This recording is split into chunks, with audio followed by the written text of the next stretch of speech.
નમસ્કાર. આકાશવાણી અમદાવાદ વડોદરા પ્રાદેશિક સમાચાર કરણ મકવાણા વાંચે છે. સૌપ્રથમ મુખ્ય સમાચાર.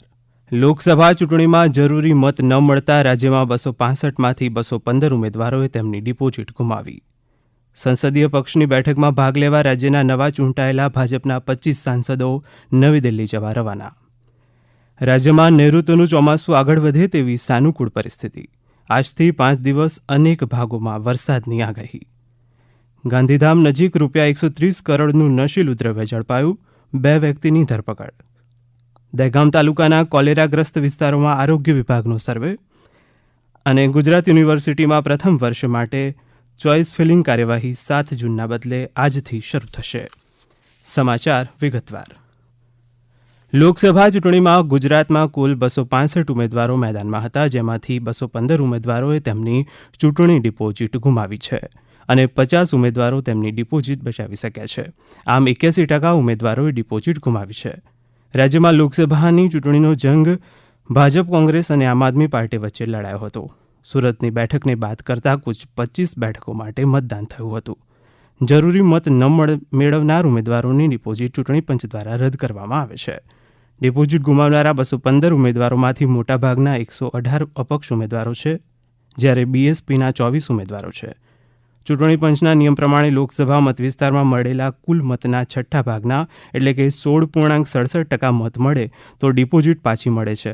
સામાન્ય કેટેગરીના ઉમેદવારે ₹25,000, SC/ST ઉમેદવારોએ ₹12,500 ડિપોઝિટ જમા કરાવવાની હોય છે. ભાજપે 25, કોંગ્રેસે 23 અને આમ આદમી પાર્ટીએ 2 બેઠક પર ઉમેદવાર ઊભા રાખ્યા હતા.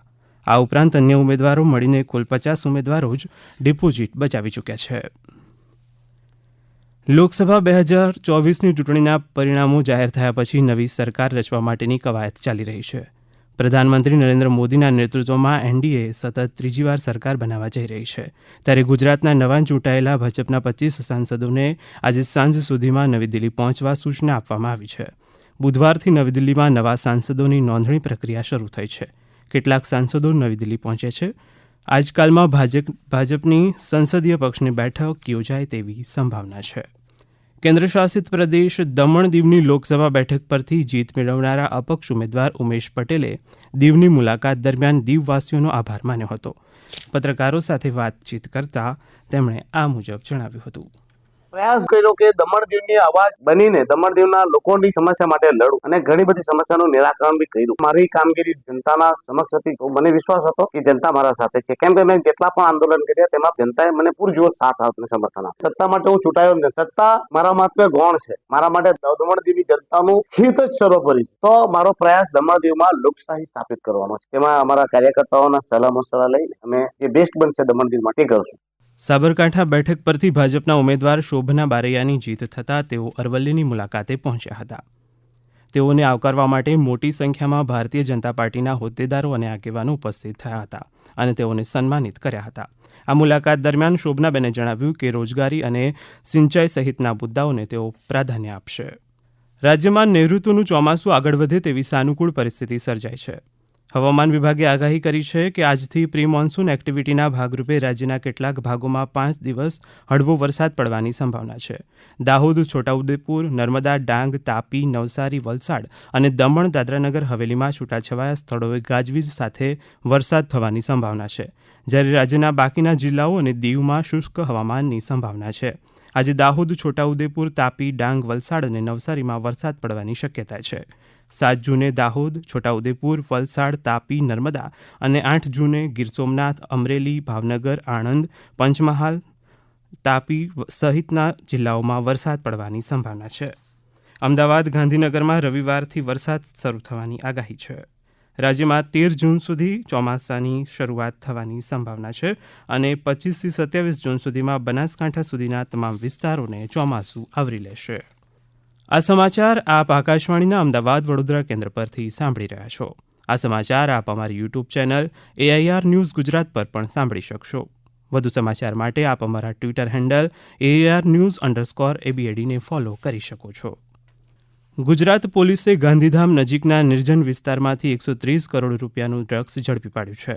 તપાસ દરમિયાન ઝાડીઓમાં છુપાયેલા માદક પદાર્થોના 13 પેકેટો મળી આવ્યા હતા. દરેક પેકેટની કિંમત 10 કરોડ રૂપિયા હોવાનો અંદાજ છે. એટીએસની ટીમ દ્વારા ડ્રોન કેમેરાની મદદથી સમગ્ર વિસ્તારનું નિરીક્ષણ કરવામાં આવ્યું હતું. દરમિયાન ડ્રગ્સની હેરફેર કરતા 2 શખ્સોની ધરપકડ કરવામાં આવી છે. એટીએસ, સ્થાનિક ક્રાઇમ બ્રાન્ચ અને ગાંધીધામ બી ડિવિઝન પોલીસ દ્વારા સંયુક્ત રીતે આ તપાસ અભિયાન હાથ ધરવામાં આવ્યું હતું. ઉલ્લેખનીય છે કે 1 વર્ષ પહેલા આ જ સ્થળેથી 800 કરોડના માદક પદાર્થો મળી આવ્યા હતા.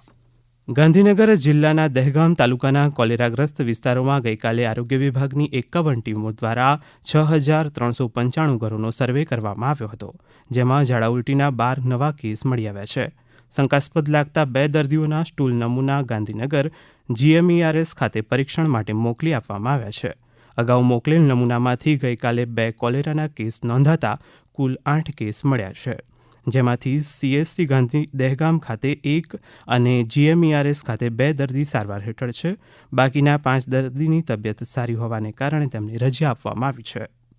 સર્વે દરમિયાન ORS પેકેટ અને ક્લોરીનની ગોળીઓનું ઘરે ઘરે વિતરણ કરી કોલેરાથી બચવા માટે માર્ગદર્શન પૂરું પાડવામાં આવ્યું હતું. ગુજરાત યુનિવર્સિટીના પ્રથમ વર્ષ માટે સાયન્સ, કોમર્સ અને આર્ટ્સ સહિતની વિદ્યાશાખાઓમાં ચોઇસ ફિલિંગ પ્રવેશ કાર્યવાહીનો પ્રારંભ 7 જૂનના બદલે 6 જૂનથી થશે.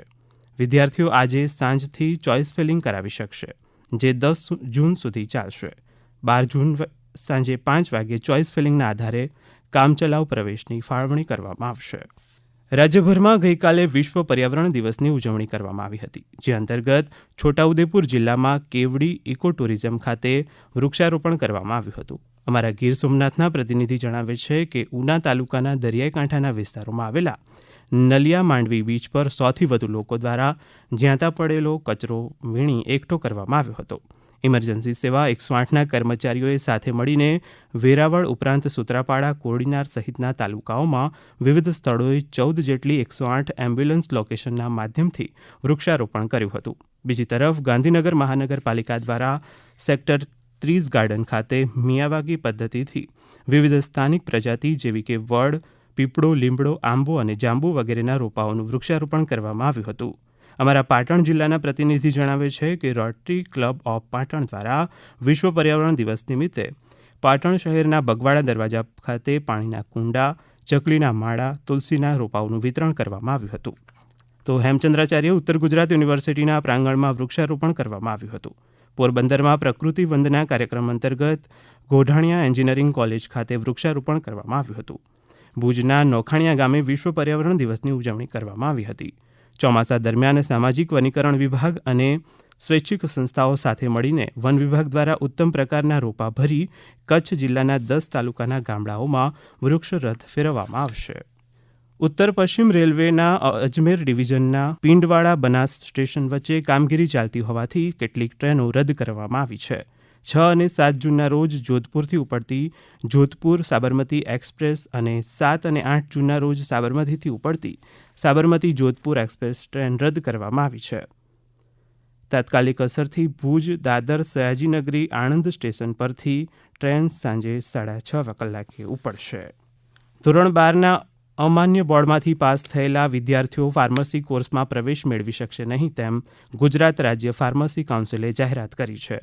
ફાર્મસી કાઉન્સિલના રજિસ્ટ્રારે જાહેરાત કરેલી માર્ગદર્શિકા પ્રમાણે રાજ્યમાં ડિપ્લોમા ઇન ફાર્મસી કોર્સમાં પ્રવેશ મેળવવા ધોરણ 12 સાયન્સની પરીક્ષા ભૌતિકશાસ્ત્ર, રસાયણશાસ્ત્ર, જીવવિજ્ઞાન અથવા ગણિતના વિષયો સાથે પાસ કરેલી હોવી જોઈએ. અંતમાં મુખ્ય સમાચાર. લોકસભા ચૂંટણીમાં જરૂરી મત ન મળતા રાજ્યમાં 265માંથી 215 ઉમેદવારોએ તેમની ડિપોઝિટ ગુમાવી. સંસદીય પક્ષની બેઠકમાં ભાગ લેવા રાજ્યના નવા ચૂંટાયેલા ભાજપના 25 સાંસદો નવી દિલ્હી જવા રવાના. રાજ્યમાં નૈઋત્યનું ચોમાસું આગળ વધે તેવી સાનુકૂળ પરિસ્થિતિ. આજથી 5 દિવસ અનેક ભાગોમાં વરસાદની આગાહી. ગાંધીધામ નજીક ₹130 કરોડનું નશીલું દ્રવ્ય ઝડપાયું, 2 વ્યક્તિઓની ધરપકડ કરવામાં આવી.